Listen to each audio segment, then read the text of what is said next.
Hi Jonathan. Well, we've made some fairly major inroads into yours, as you can see, with the body off now. I've given everything a really good steam clean. It was thick with muck and grease and oil and what have you. So that's allowed us to see what we've got, and on the whole, it's not too bad. It's just kind of what you'd expect with something old and untouched, So if I give you a quick whiz round, I mean, there's some good points. These front frame horns are often in pretty poor shape, and this is all quite nice on yours. There's a bit of corrosion in between those two layers there.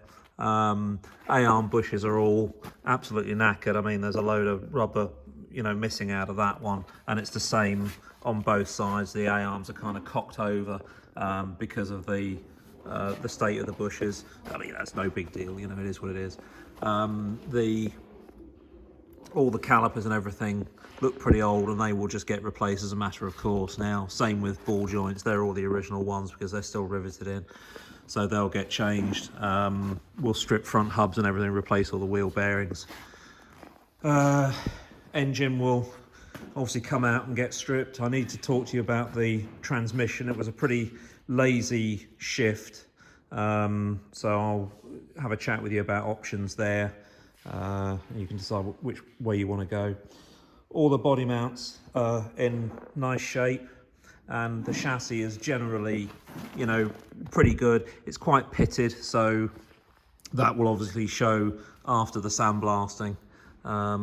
We've got one body mount there to cut off and remove the broken or the cut off bolt. That one was I think the captive was just turning. Obviously we'll replace brake lines and fuel lines.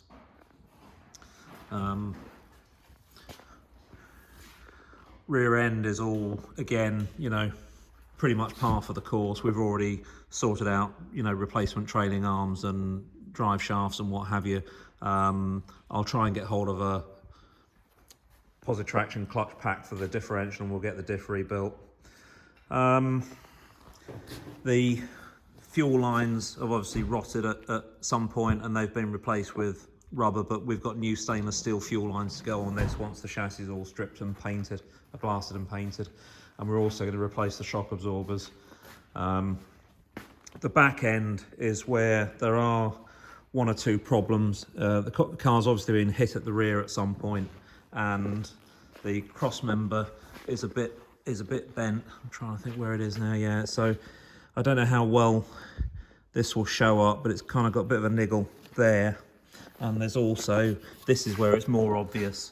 You can see that the chassis is sort of going, it's got a lump there where it's kind of kinked in and up. So we're going to, well, the plan at the moment is to just cut that rear section off, and I've got another section that we can weld on from here backwards, which will give us a decent cross member and get rid of that doo-wop on the chassis. But that's pretty minor really. It's all, normally you've got to contend with massive rust issues around the trailing arms, and that all looks to be in good shape. I mean, maybe something will show after the sandblasting, but I suspect not. It all looks pretty nice around there. A replacement brake line on this that's way too long, and as someone's gone the most torturous route to try and get that in.